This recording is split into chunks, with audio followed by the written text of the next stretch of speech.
So hello guys, welcome to my another new vlog.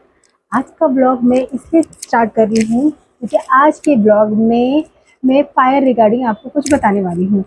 वो fire मतलब आप सब लोगों को तो पता ही होगा, जब आग लग जाती है तब उस आग को हमें कैसे डिफाइन करना है। उस चीज़ के लिए हमारी सोसाइटी में फायर ब्रिगेड के ऑफिसर्स आ रही हैं, वो भी लेडीज़।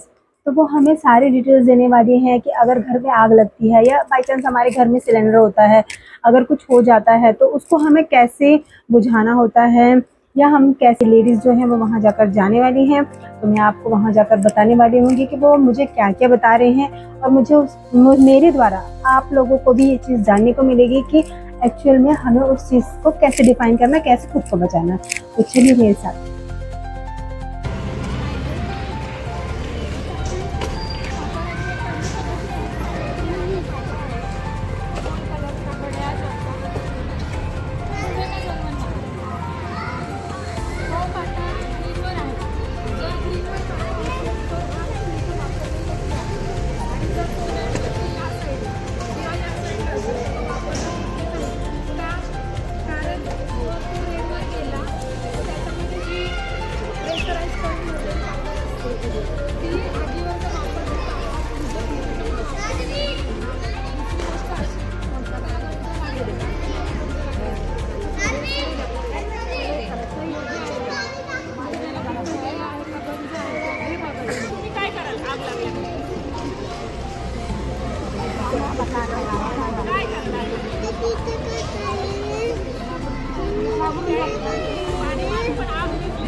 यामध्ये आपण हा पाईप दिलेला आहे ना, ह्याच्याने आपण फायर फायटिंग करू शकतो.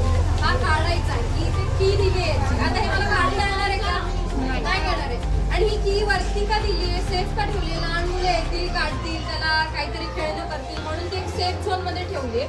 जर इनकेस फायर झालं तर ही आपण काय करायचे, दगड वगैरे काच छोटे ब्रेक करायची, ती की काढायची, इथे लावायची, फिरवायची, हा पाईप काढायचा.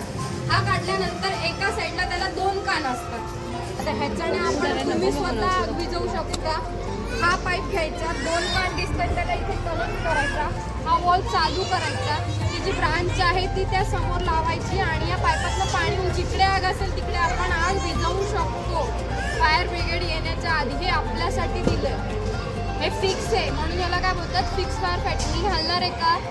नाही, ही काय केली, एका जागी फिक्स केलेली आहे. असं पूर्ण प्रत्येक फ्लोअरला असणार आहे.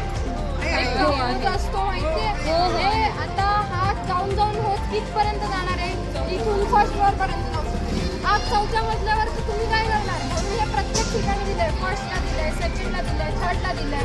तर फर्स्ट फ्लोअरला आग लागली तो वापरू शकतो, पण तो कसा वापरायचा हे तुम्हाला दाखवायचं आहे. तिकडे नाही हे बघा,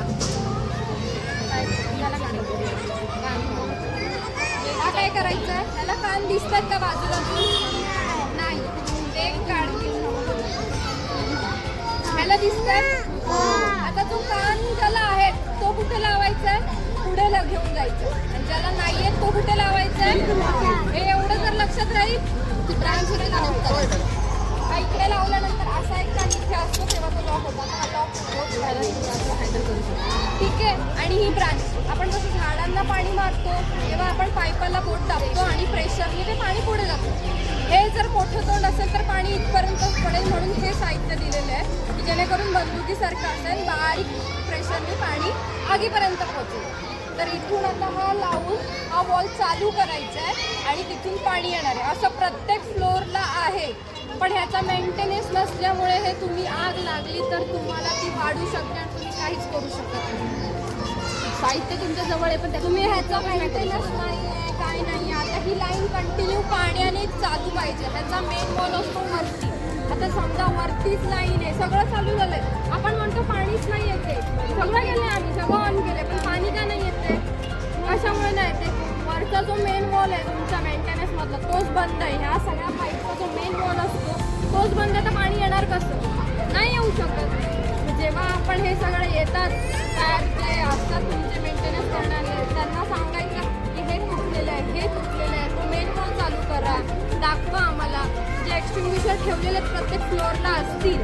तर ते तुम्ही बघा, मध्ये ग्रीन काटा आहे, इकडे रेड आहे, इकडे रेड आहे. जर ग्रीनवर असेल तरच तो वापरू शकतो. या साईडला रेड असेल, या साईडला रेड असेल, काट्याचा जो हे अँगल आहे तर तो वापरता येणार नाही. तुम्ही म्हणणार सगळं आहे आम्हाला दिलंय पण आम्ही वापरतो, येतच नाही हवा. जरी ग्रीनवर असला तरी काही दिवसांनी काय होणार आहे, त्याची व्हॅलिडिटी असते एखाद्या गोष्टीची. ते व्हॅलिड झाल्यानंतर आपण वापरतो का?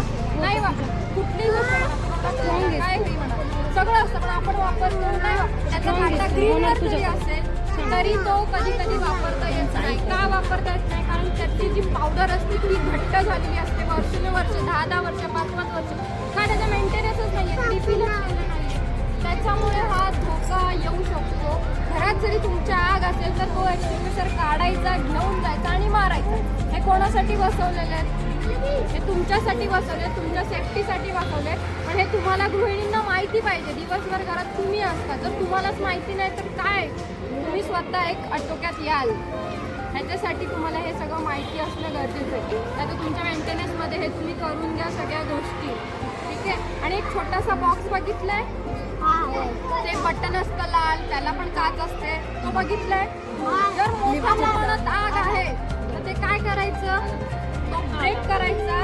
जशी ती काच ब्रेक करायची तसा तो ब्रेक करायचा आणि ते बटन दाबायचं. जेणेकरून आपण काही नाही करू शकत ना तर बाकीच्यांना सगळ्यांना रेस्क्यू तर करू शकतो आपण, की बिल्डिंगमधनं खाली उतरा. आता रेफ्रिजरेटर माहिती आहे तुम्हाला, कशासाठी दिले,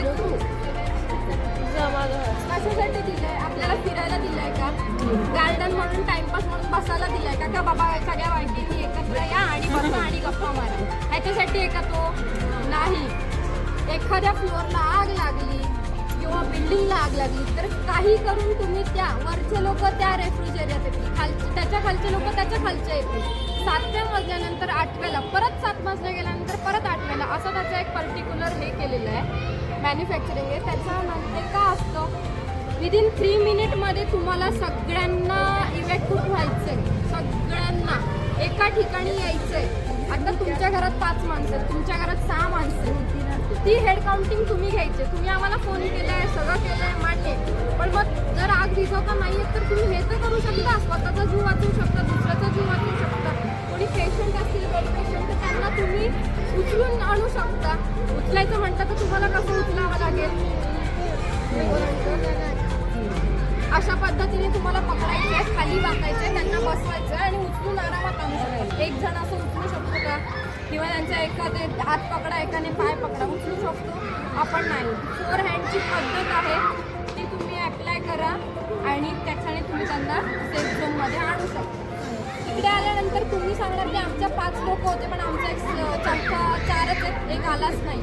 बरोबर होतं की नाही? असं घाई गडबडीमध्ये अंधार, लाईट बंद झालेली असते, दूर झालेला असतो, सैरा लोक पळत असतात, कोणाला कुठे कोण गेले माहिती नसतं. त्याच्यामुळे काय होतं, हा इन्सिडेंट होतो. आणि त्याच्यामुळे तो रेफ्रिजरेटर दिला आहे. तो दिल्यामुळे काय होतं, सगळ्यांनी हेड काउंट करा आणि तिथे आल्यानंतर आमची गाडी तिथे येणार, गार्डनने तुम्हाला सगळ्यांना रेस्क्यू करणार. कळालं तुम्हाला? आता ते यंत्र कसं वापरायचं आपण डायरेक्ट बघू. ते पाण्याचं समजलं, त्याचं मेंटेनन्स नाही आहे म्हणून. हे हँडल सारखं हे काढायचं,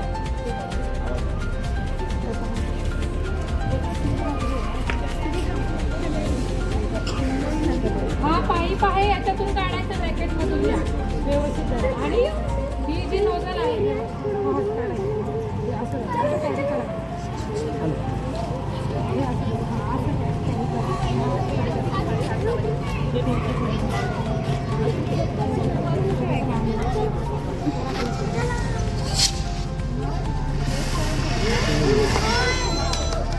का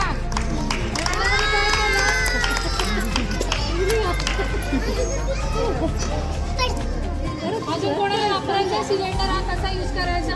लहान या मॅडम परत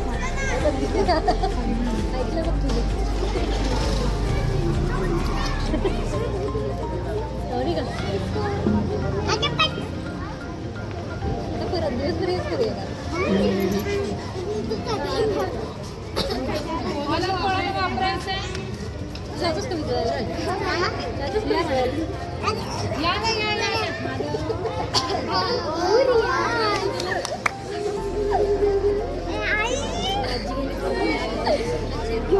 तो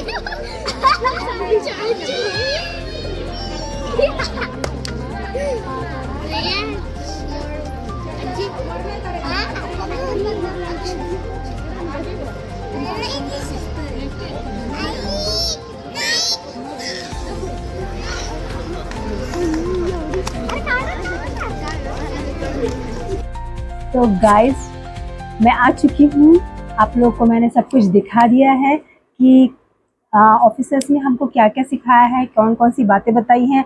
तो आप अपने घरों में जो भी छोटे बच्चे हों, बड़े हो, जो घर में अकेले रहते हो, आप उनको बता सकते हो। मुझे उम्मीद है कि मेरे द्वारा आप लोगों को, आप लोगों के घर में जो भी लोग हैं उनको पता चला होगा कि है ना उस चीज़ को आपको हमें कैसे बुझाना है। और हमारे यहाँ जो ऑफिसर्स आए थे उन्होंने भी हमें बहुत अच्छे से गाइड किया है। तो आई होप आप लोगों ने आज का ब्लॉग एंजॉय किया होगा और बहुत सारी चीज़ें सीखी भी होंगी।